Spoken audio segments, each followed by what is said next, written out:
Hello, everybody, and welcome.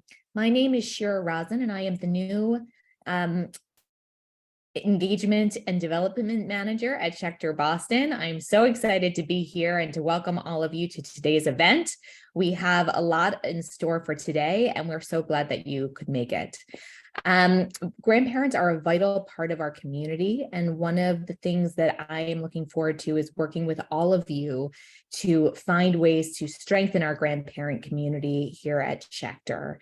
At the end of today's event, we will go over a few opportunities for you to get involved in our community and further involved. And I, again, just wanted to welcome all of you here today.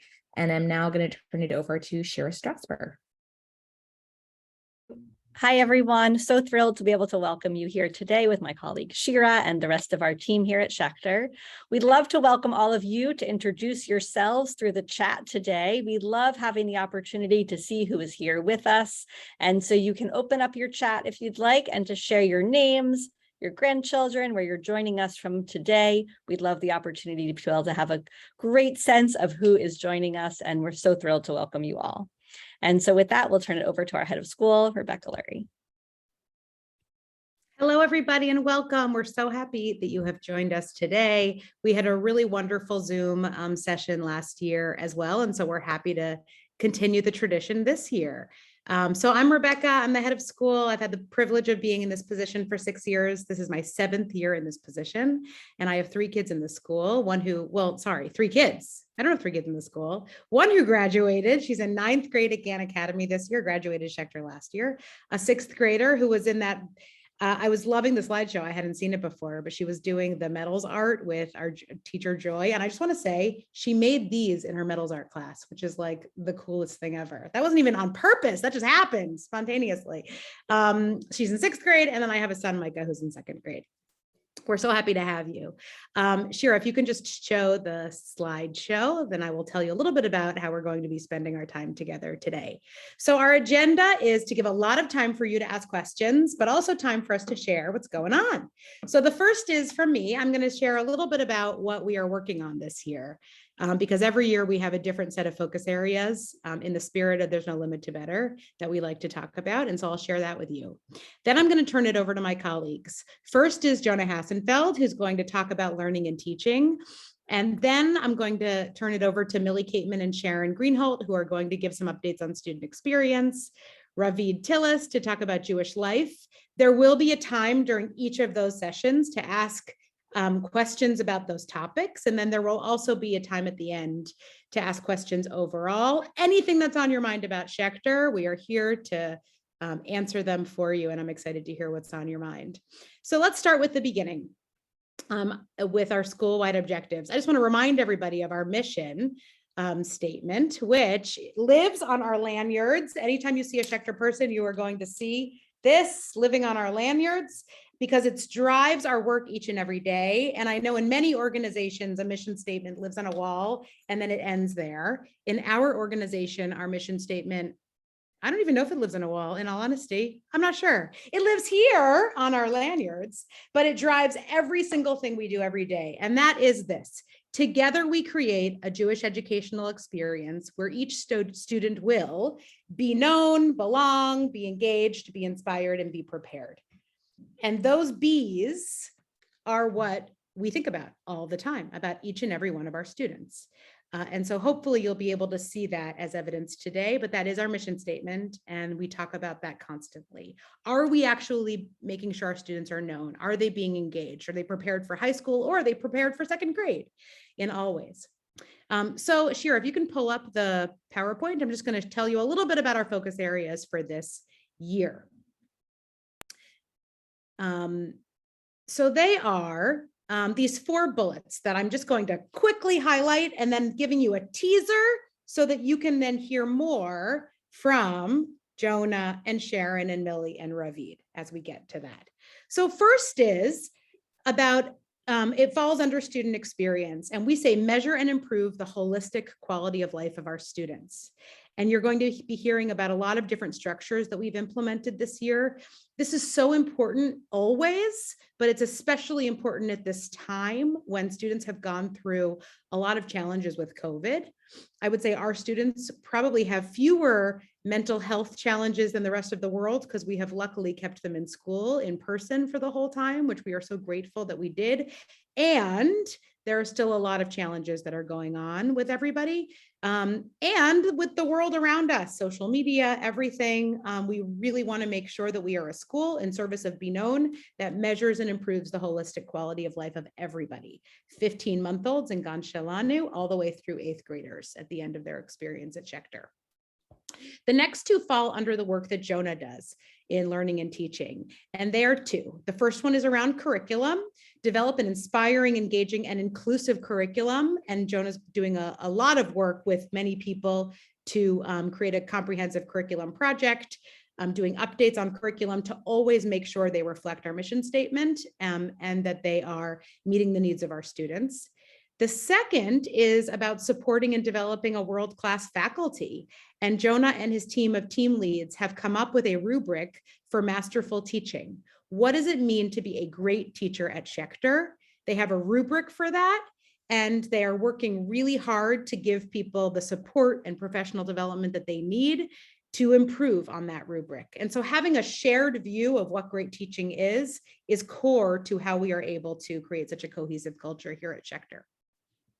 And the last one is around the Jewish experience. We have a really diverse Jewish population. It's really, really interesting. We have many families who consider themselves secular Israelis, many families who consider themselves observant, whether they go to shul regularly, go to an Orthodox shul, independent minyan, conservative shul, and we have all kinds of ways in which families engage with Jewish life, and that really gives our community richness. And so it's our job to meet the needs of the diverse Jewish community so that we can equip our students to engage rigorously and authentically with Jewish tradition. And we have some really interesting things we're doing to respond to the diversity of our community. So those are just 4 focus areas that I'm giving you a teaser for. You will hear more of like a drill down from Jonah, from Sharon, from Millie, and Ravid. And before I turn it over to Jonah, I just wanted to say to all of you that Schechter is actually doing, Schechter is doing great. We really feel like we are in a position of strength. We gained so many students during COVID and have maintained so many of them. And I just feel as though our school is thriving. We are thriving because we have a wonderful community. We have unbelievable talent. You're going to meet some of them here today. We have 430 kids at our school, which is the highest it's been in 8 years. And we should all feel really proud because that is not the case across the country. And this Jewish day school is thriving. And it is because of so many components that makes us in that position. So I'm thrilled you're here. I'm happy to answer any questions that you have as they come up. But I am now going to turn it over to Jonah Hassenfeld, our Director of Learning and Teaching. Jonah. Oh, there you go. Go for it, Jonah. Oh, I think hold on, technical difficulty. Okay, no, I got it. It just was set, so I couldn't unmute myself. Perfect. Here I am. Hi, everyone. It's so wonderful to be here with you. I just wanted to talk for a couple of minutes to give you a sense of how we think about teaching here at Schechter. And one of the things that I often say to the faculty is that really what we are doing here is we are helping our students become the people that they will be in the future. And that is such an enormous task. And there is so much that goes into that. And so, recently we had a conversation with teachers where we asked them, how many choices do you think a teacher has to make in a day? How many decisions? And this is actually something that they did a study of, and they had ways of counting teachers' choices. So I just want to give everybody a second. If you want to put your guess in the chat, you can. But I'm curious, how many choices in a given day do you think teachers have to make? And you can think about your number. And then I'll pause for a second, and now I'm going to say the answer. Okay, so a study found that teachers make over 3,000 separate choices every day.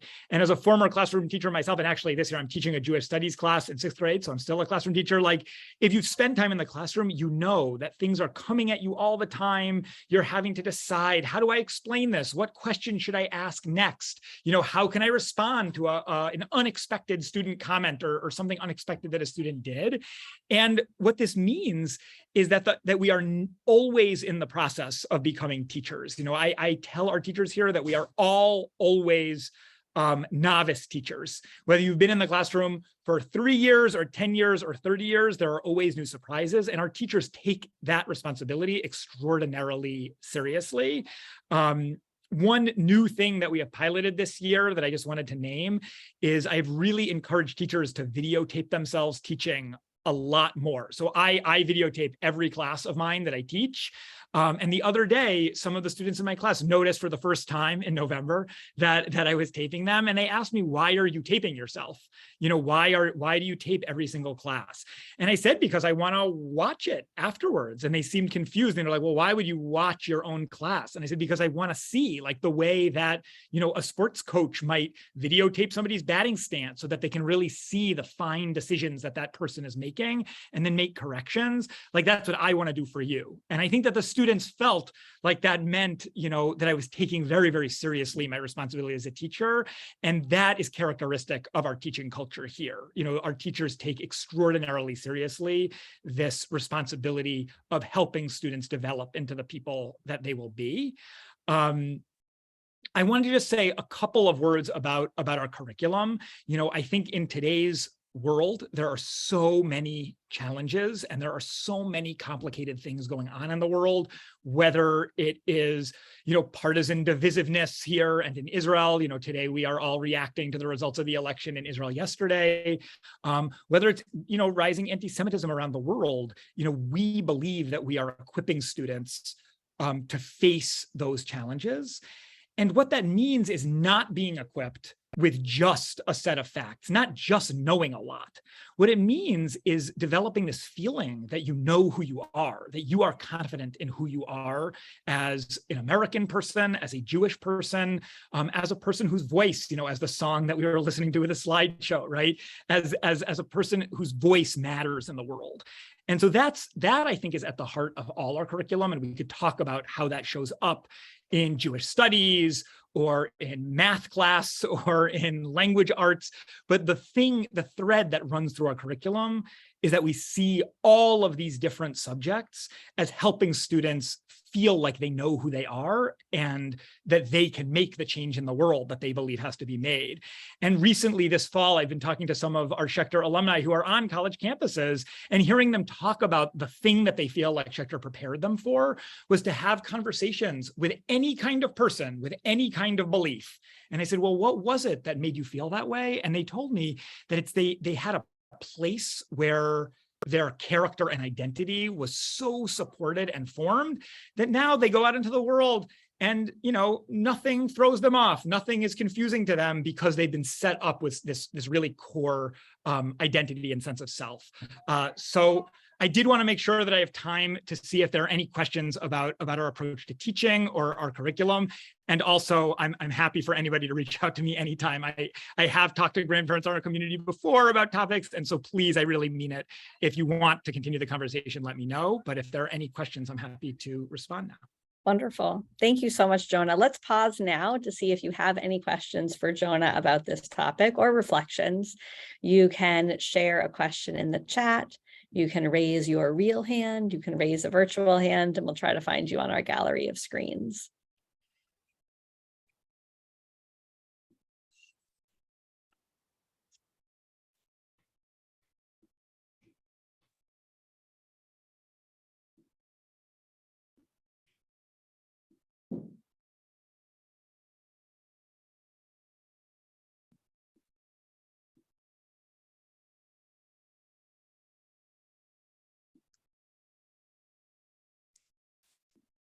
Well, we can also circle back. I think I see Susan. one. Susan, you must be Isaac's grandmother.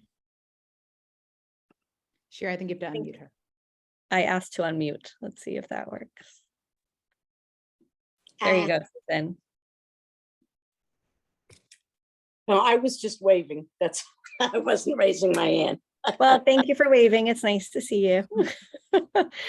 So I'm also happy to, if through the course of the conversation, other things come up. I have to go to a class quickly now, but I'll come back for the end in case there are other questions that come up. Thank you, everybody. Wonderful. Thank you so much, Jonah. And now we'll transition to welcome Sharon Greenholt, our Director of Student Experience for grades pre-K to 5, and Millie Cateman, who's our team lead for student experience in grades 6 to 8 and wears a number of other hats as well, to share a little bit more with you about that objective Rebecca shared about student quality of life. Hi, everyone. It's great to be, sorry, I was just going to say hi. It's great to be here. And hello, everybody. So nice to be here. And I love, I can't see everybody, but I can see your names. I've been at Schechter for 30 years. So it is so nice to see some grandparents because I've taught your children and I look forward to having them. And some of them I do have coming up in 6th grade because I'm team lead of student experience. I'm also the 6th grade math teacher. So Sharon and I want to talk to you today just for a few minutes about our social and emotional learning. And thank you, Shira. Shira is just sharing the screen with us. And just to let us all be on the same page of what is social and emotional learning. It's the process through which children and adults understand and manage emotions, set and achieve positive goals, feel and show empathy for others, establish and maintain positive relationships, and make responsible decisions. So every educator here at Schechter, we want to work with every student to make sure that this is all happening. And we have different ways that we make sure that this is happening, but I want to tell you just a little bit of a story that happened last year at the end of the school year. A student came to school and was in tears, was definitely visibly upset. And his homeroom teacher, he was in 6th grade at the time, and his homeroom teacher, who also was his advisor, which Sharon and I will talk about advisory in a few minutes, right away tried to pull him aside and say, "Hey, bud, what's happening?" And he did not want to talk. She immediately texted the group, because we have a group, and said, "Could somebody please come pull this student out? He's very sad, and I'm not sure why. And it's the beginning of the day. We certainly want students to start on a positive note." I was able to reach that student, pulled him aside. He broke down in tears, told me that he had a fight with his mother right before he walked out the door, and was devastated because he said some words that he didn't think he should say to his mom. So I said, "Would it be okay with you if I call your mom?" And he said, "Yes. And could you please tell her that I'm sorry?" So I got on my phone right away, called his mom, told what was happening. She said, "Please tell him it's okay." We were both frustrated. We couldn't find his soccer uniform. So I told both of them, you know, what I do with my own children is I make sure that we pack everything up the night before, because the day of school in the morning can get so crazy and stressed to get out the door. And right away, you could see his sense of relief, that he felt better, that his mom was okay with him, and that he could go on with his day. That would never have happened if the teacher, the advisor, was not in touch, in tune with exactly what was happening with him walking into school. So that was a perfect way that we were able to make sure that he could help get started and that he could proceed to do all of his academics. The other thing, Sharon, did you want to share? You want to talk about the next piece now? Sorry, I know. Sure. Yeah. If we're ready, we can certainly bring up the next slide. Oh, that's fantastic. Thank you. So good afternoon, everybody. This is really exciting. I think I have one of the best jobs in the world working with children, your grandchildren. I tell people it keeps you young. I feel sometimes that I'm a 15-year-old walking into the building. It's just terrific.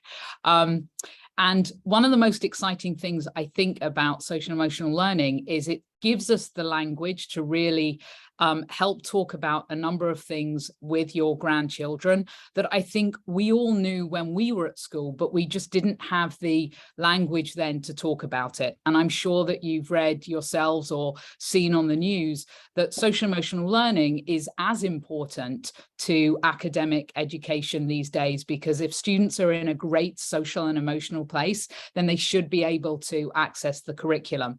So what you see here is really Cassell's model and the definition Millie just gave you of social emotional learning, and it encompasses these 5 core constructs. And each of these constructs we help unpack with children in things like morning meeting or advisory. So for example, students will learn in terms of self-awareness, how to really examine and explore their feelings, how they experience and develop their own self-efficacy.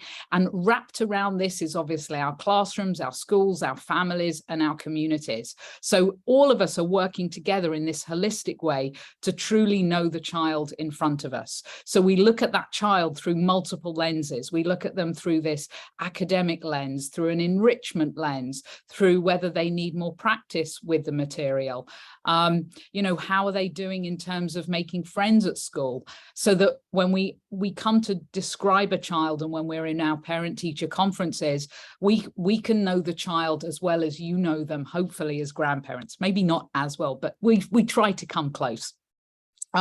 The other things I want to tell you is all the exciting things that we're doing this year. So in a minute, I'm going to hand back over to Millie to talk about Havara in the middle school. But my responsibilities really stretch from pre-K all the way through to grade 5.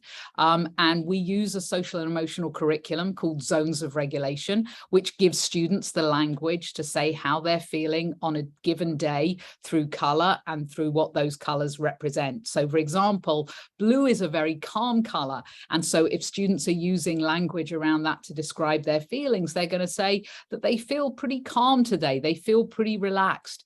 On the other hand, if they're in the red zone, they might be feeling more agitated. And that helps the teachers really understand where the student is at. And that stretches all the way through to grade 5.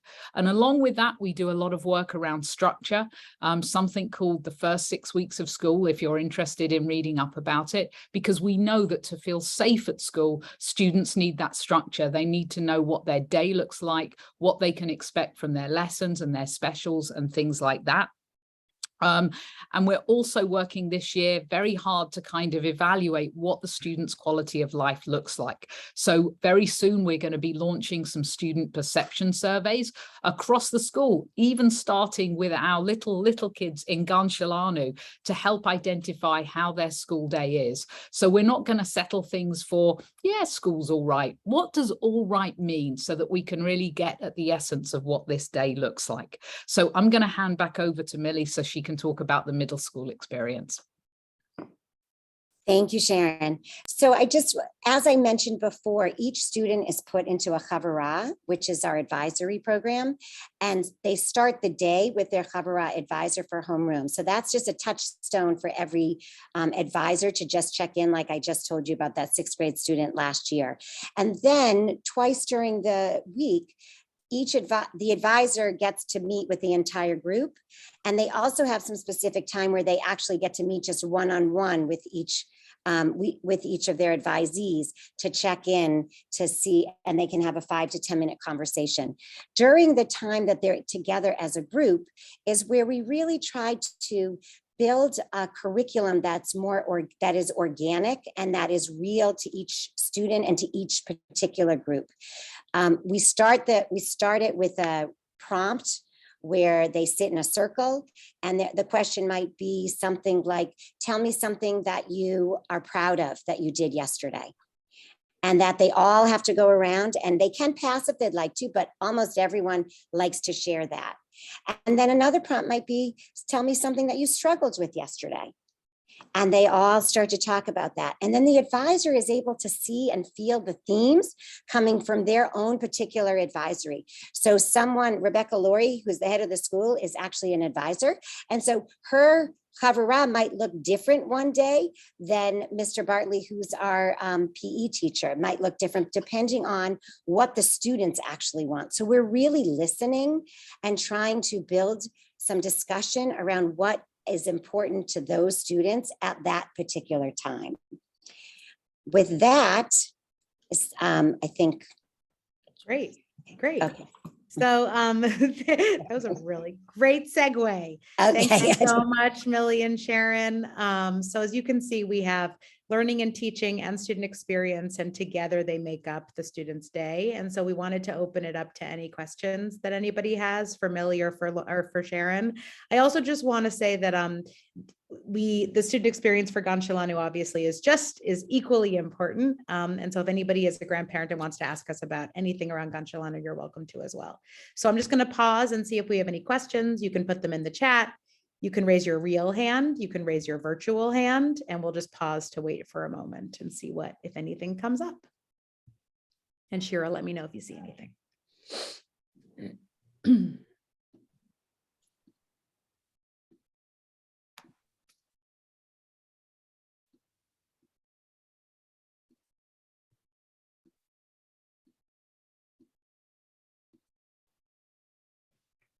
Okay.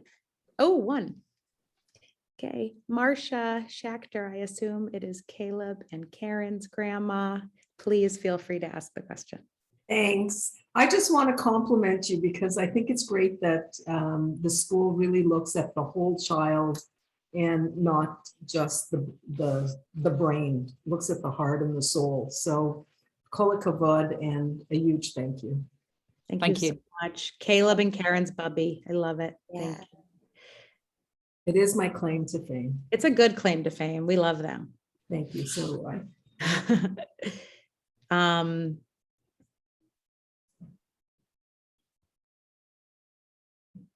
Okay. Rebecca, we did get one question in the chat for Sharon. How often are you meeting with each student in the building? Sharon herself?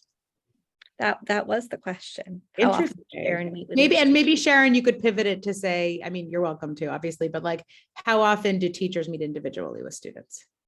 Yeah, sure. I mean, I can certainly say in terms of how often I engage with students, I would say as much as I possibly can. So I really try to be a visual presence.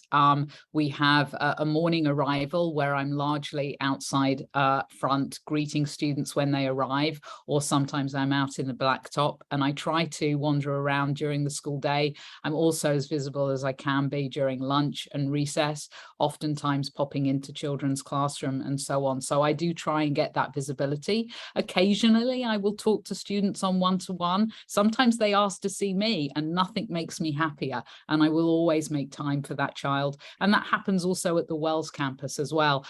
One of the most fortunate things I have this year is I actually have my own little Havurah advisory in 5th grade. Ironically, Caleb is actually in that Havurah along with a few of his buddies. And so I meet with those students at least once a week. And in terms of our teachers obviously are the one of the kind of like guiding voices in their classroom, and they're checking in with students constantly throughout the day. One of the exciting things, and Jonah's not on the call, I'm sure he would mention, is that we have this block that's dedicated to what students need built into the schedule, and that's when the teachers can do a lot more intentional enrichment work, remediation work, practice work, so they truly can support the students on that kind of one-to-one level, as well as obviously working with the entire class. I hope that helps. Yeah, something I just want to say is looking at these two individuals and just thinking about our school. We are a school that is all about the kids, and from, obviously me knowing everybody, but Millie teaching everybody in middle school, Sharon knowing everybody. I mean, this is just who we are, and every single thing that is about the kids comes first. So if there's a need for there to be, everybody working with a student, we will drop anything to help them, all of us, always. Teachers might put out a message and say, like Millie said before, somebody's looking a little sad. Can people, check in with them?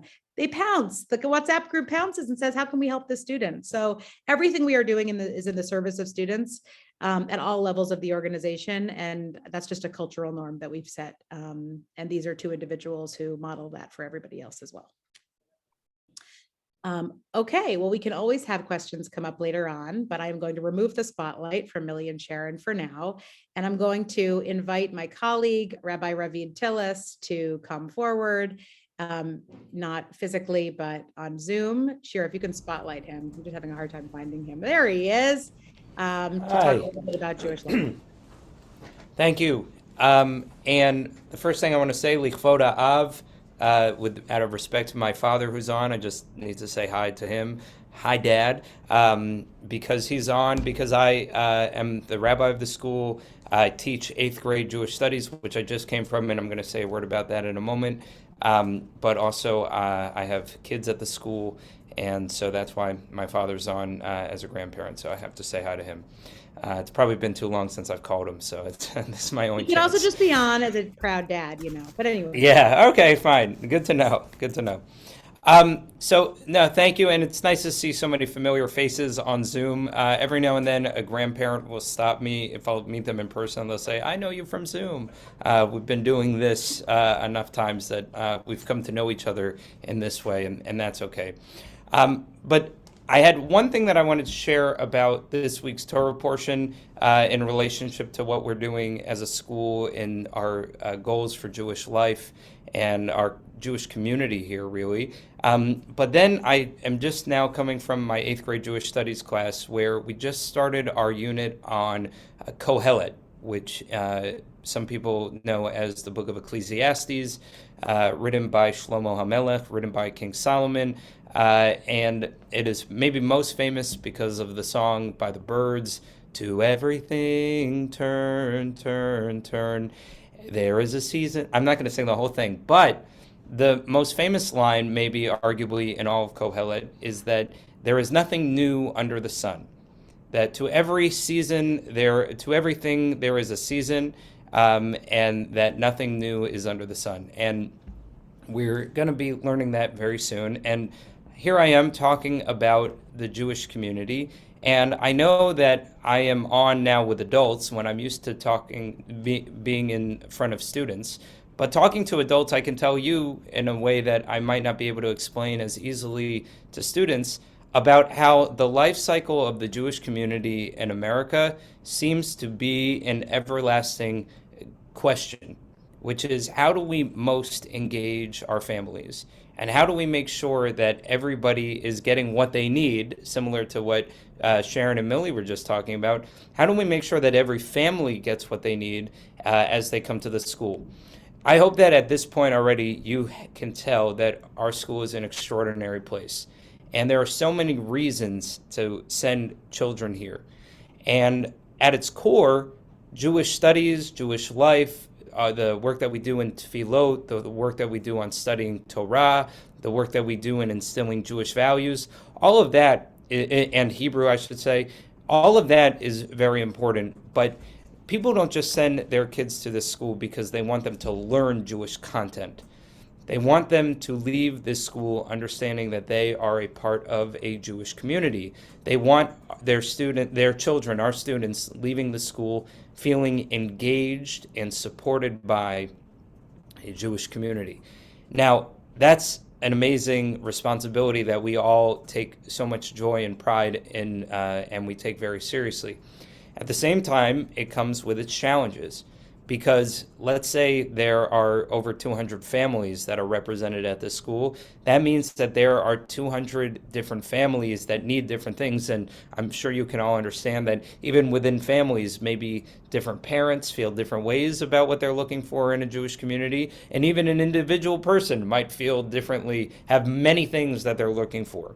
And so they all look to us, the school community. And one of the things that's changed, I think, in the last number of years, is that fewer and fewer families are affiliating with synagogues, or at least are engaged in a meaningful way with synagogues.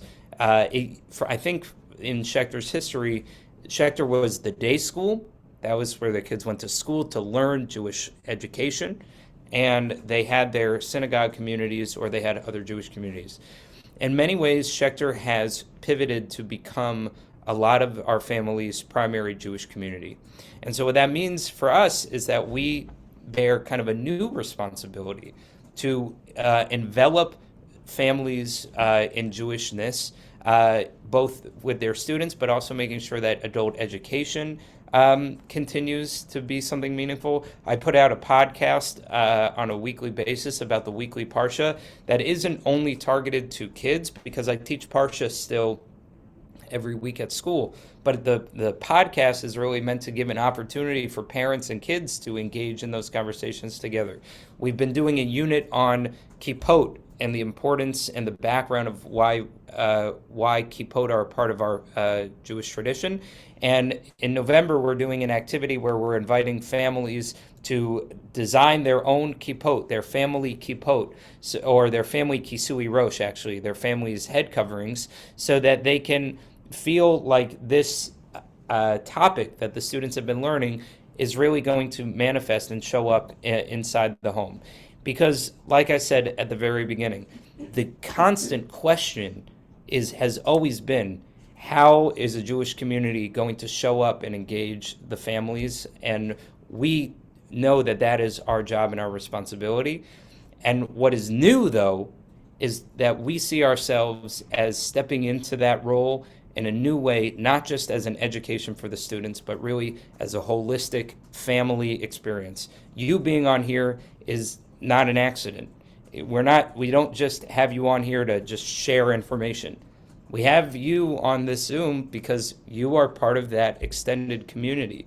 And so I mean it when I say it's nice to see so many of you again, because you are part of our community as well. And anything that we can ever do to engage you and help you feel enveloped and connected to our community, I hope we can do. So that's what I want to say, just kind of by way of presentation, but also happy to take any questions. Thank you so much, Ravid. Does anybody have any questions about Jewish life specifically for Rabbi Tillis? The normal spiel. You can chat, you can raise a real hand, you can do a virtual hand.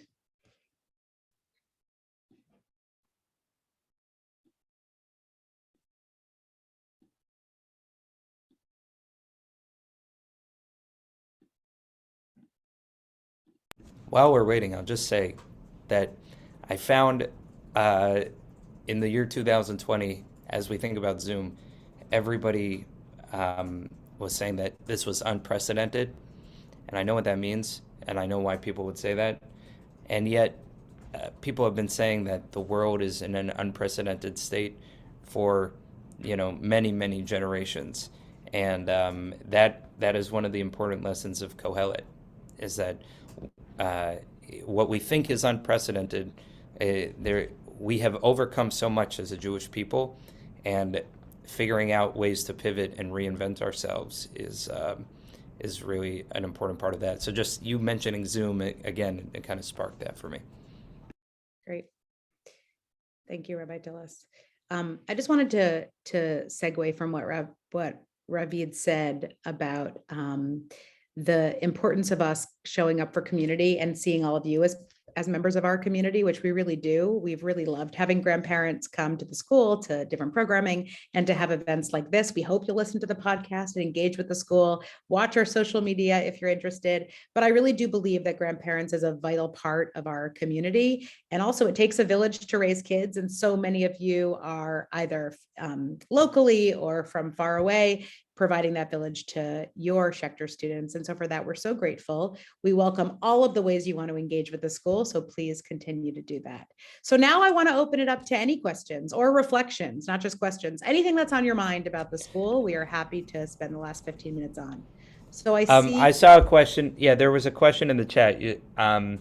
Oh, great. And came from Ann Schulman asking, do we have a role in Holocaust education? And so I'm happy to answer that. The answer is yes, we do. We partner with an organization that is based locally, but is actually internationally renowned. The organization is called Facing History and Ourselves. Facing History and Ourselves helps us with our Holocaust education, which mostly shows up in like inside the classroom in 8th grade. We see it both in our Hebrew program and also in our social studies program. But there are also points along the way, of course, on Yom HaShoah, Holocaust Memorial Day, as it's celebrated in Israel. We do a whole big day that acknowledges the significance of that day. But facing history on ourselves is not only about Holocaust education, it's also about the importance of seeing biases in ourselves and making sure that, as the title calls for, that we face history and that we learn from history, specifically around the Holocaust, but also more broadly around hate and xenophobia. And we also find ways to make sure that we're facing ourselves and make sure that we are doing enough to eliminate hatred and xenophobia that exists in the world. So Which it's I think definitely a part segues of to, I us. don't know if you saw the other question, but Alice Bressman asked about helping children deal with anti-Semitism, which I think you spoke about a little bit. Yeah, and similarly, this one also is a tale as old as time. It's as long as the Jewish people have been a people, we've been combating anti-Semitism, and Alice, I would say that in broad terms, we try to focus on developing pride and appreciation of what it is to be Jewish, to allow kids to know that we have the responsibility to stand up for one another and to stand up for who we are and to take pride in that, without scaring them. We also don't want to create, especially with our younger kids, because we do skew young in terms of how old our kids are. So we don't want them to grow up believing that they're in a world where there are so many people out there that hate them. We don't get into that so much, but instead, we want to arm them with information about their history that feels authentic and truthful. And we also want to arm them and prepare them with pride. Great. I think I see, is it Rochelle Maggot? Are you next? Feel free to, I'm going to add you to the spotlight. We'd love to hear from you. Hello. Hello. I'm the bubby of Sam Magid. He's in 1st grade. I don't like to pride myself on not only knowing, I know that Abby, who doesn't even go here, is also your grandchild. Delicious. Love her. Wow. And She'll go here soon enough. She'll go here there soon enough. soon. I can't wait till she gets there. We love I just Sam have a too. question Yes. that I don't know. Do you have tefillah in the morning davening? Tefillah. I Oh don't know yeah, what you yeah, call it. yeah. We do. Rafi. Yeah, yeah. Go Do we ahead. ever? Yeah, you And by the way, could. after this, Rochelle, we want you to test Sam Magid on his. Oh no, we don't. No, When we I don't. say test, I mean, very they're joyful. No, we don't want grandparents to be testing their grandkids. We want you guys to be creating opportunities for them to authentically There you show go. off the skills That was that the they right have. answer. But- Can't wait to but- see them. I can't wait Yeah. to see them. So do Ravi, you speak a have- little bit about our tefillah program. Oh, Sure. wonderful. Thank So, you. sure. Every single grade from kindergarten, okay, I said from kindergarten. Let me talk from kindergarten to 8th grade, okay?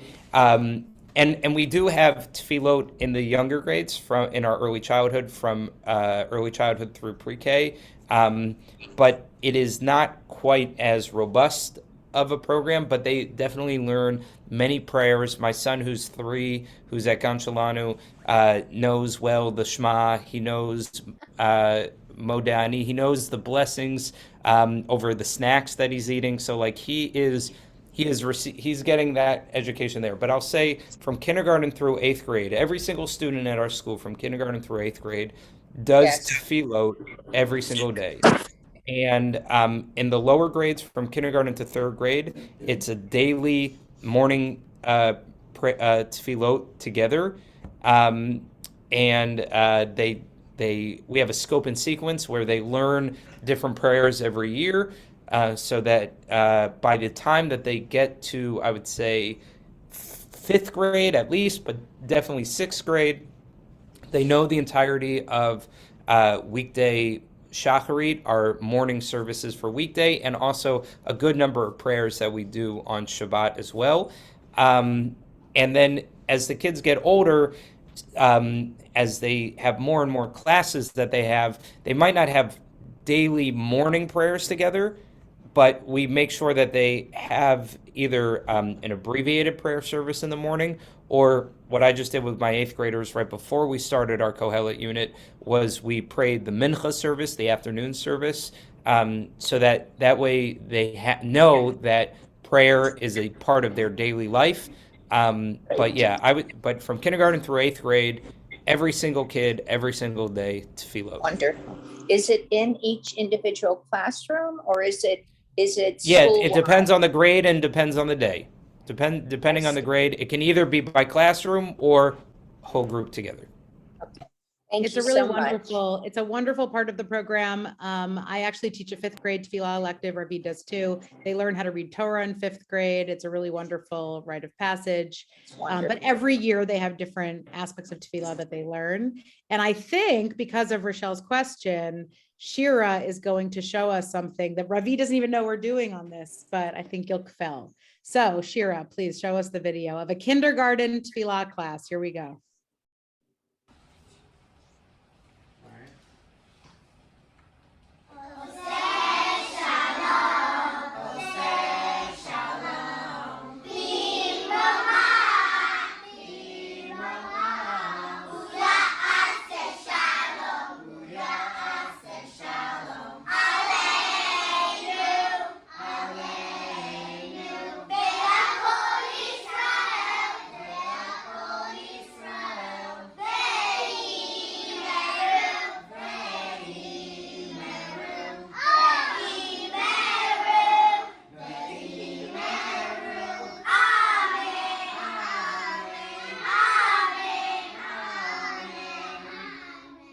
Amazing. Thank you so much. Yay, beautiful. So Thank you. that is amazing. But also, so in kindergarten through third grade, they do it as a whole grade, which actually is a change we did this year because we really wanted tefillah to be a really important thing that we spent for the whole grade to come as a community. So thank you for that question. Anything else? And the reason that they didn't have Sidurim is because in kindergarten they are just learning to read English. And so they start to learn how to read Hebrew in first grade, and so they receive a Siddur at the end of first grade, and so tefillot actually start to look different. But it's a great example of that's so appropriate and amazing in kindergarten, and they're still singing that song in eighth grade, but it feels different. Great. Anything else? And it could be any question about the school or reflection, anything that's on anybody's mind. Thank you so much, Lopkins. Yeah, I think our goal is to have kids love school, and loving school is actually, there's a lot that goes into getting kids to love school, because you have to put a lot of work into kids loving school every day at all ages. And so we really believe these points that we have in our mission statement are the secret ingredient to getting kids to love school.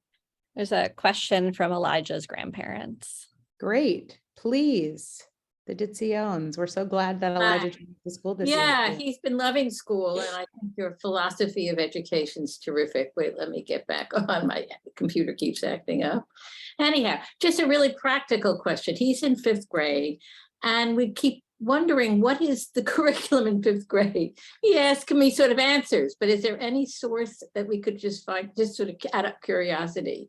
What do they learn in fifth grade? Is there any place to learn about that? Yeah. Sure. Do you want to talk about our website? Go ahead. Yeah, I'm happy to chime in. On our website, if you navigate to the top of our website, there's a button that says program.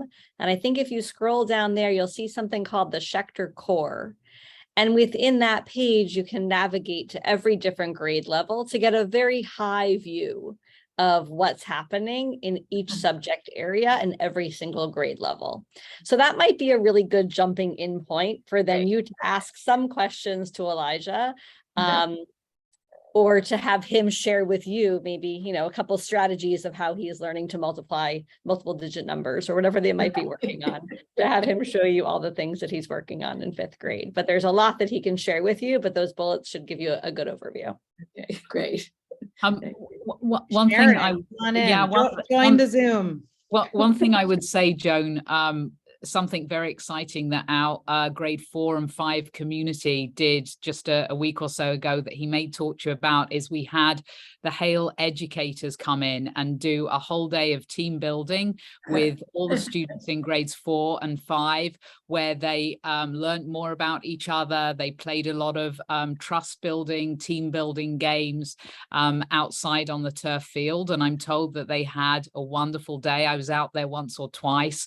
But the nice thing is that we mix the students up together, and it really helped in terms of building that community on the ground floor at Wells campus. So you can certainly ask Elijah about that. Okay. Yes, we did hear about that. We heard about that, yeah. Great. I see a question came in about security. So what I will say to that is we take security very seriously at Schechter. We partner with an organization called Omnium Security, who's a partner that we use for advice, but more tactically for our security guards. And we have security guards in our buildings at any time that kids are here. We upped the number of security guards we had during COVID. So we have 2 full-time security guards at each campus right now. And we plan on keeping that, even given the situation with COVID changing. And by the way, the reason it was associated with COVID is because we did so much more outdoor learning that you would have to have just the security guards be outside. So we monitor security closely. They actually, what's great about having a partner is that they monitor the landscape and they send me information proactively and preemptively so that I can be aware of things as well. So I'm happy to talk specifically if anybody has follow-up questions, but that's our approach to security. Anything else that is on anybody's minds or reflections on anything?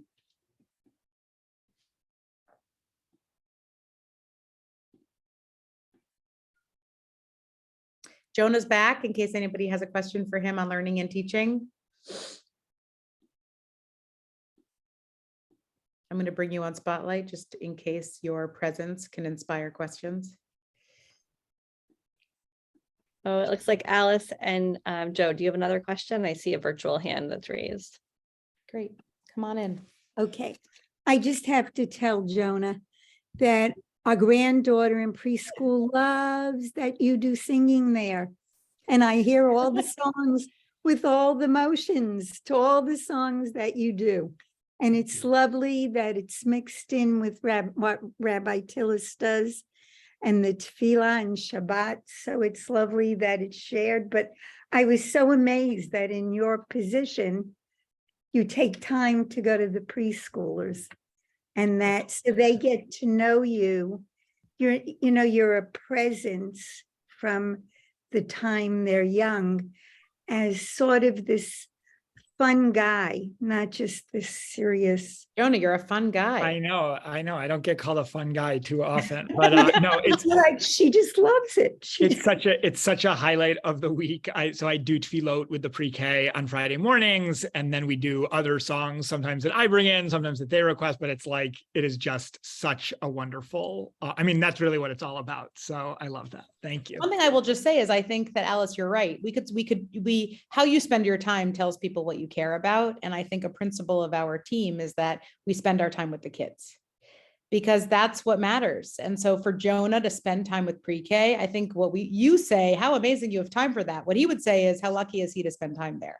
And I really believe that. And I think that's really true to how all of us spend our time is we want to be with the kids because we are a school at its core. And if you don't want to be doing that, well, then maybe you're in the wrong profession. So I'm glad you noticed. Shira, anything else you can see of questions out there? If not, then I'm going to turn it over to Shira Rosen, who is going to finish the program. So thanks again for everybody coming out today. I want to thank also all of our staff that was able to share today. And, we have some exciting opportunities for grandparents this year. First, thanks to all of you who filled out our form to let us know that you are interested in volunteering in our library at Stein campus for our pre-K through grade 3 students, as well as those of you who said that you are interested in joining our grandparent committee. Now that the Chagim are behind us and we are looking forward to the remainder of the year, and me personally having full work weeks back and able to dedicate my time to really focusing on this. I look forward to being in touch with all of you to make some meetings happen where we can speak further about how we would like to create and really enhance our grandparent program throughout this year. So thank you to those of you who have already reached out. For those of you who want to learn more, I am also happy to find a time to speak with you over the phone, or if you're in Boston, if you would like to meet up in person, I'd be happy to do that. I'd love to get to know all of you a bit more. And I also want to make sure that everybody has a save the date on their calendar for our Grandparents and Special Visitors Day. That is going to be Friday, May 5th, 2023. We are looking forward to welcoming you all back into our building in person to do activities with your grandchildren, friends, and just to have you back. And it's going to be a really special day. So we look forward to hosting all of you. Great. So I just wanted to say thank you, everybody, so much. We're so happy you were here. Hopefully you feel a warm welcome to reach out to us if you have anything you would like to talk about more. Any of the members that you met today would be happy to speak. We wish you a wonderful day and a week, and we hope we see you again soon, either on May 5th or before if you're able. Have a great week, everybody. Thank you. Bye. Bye.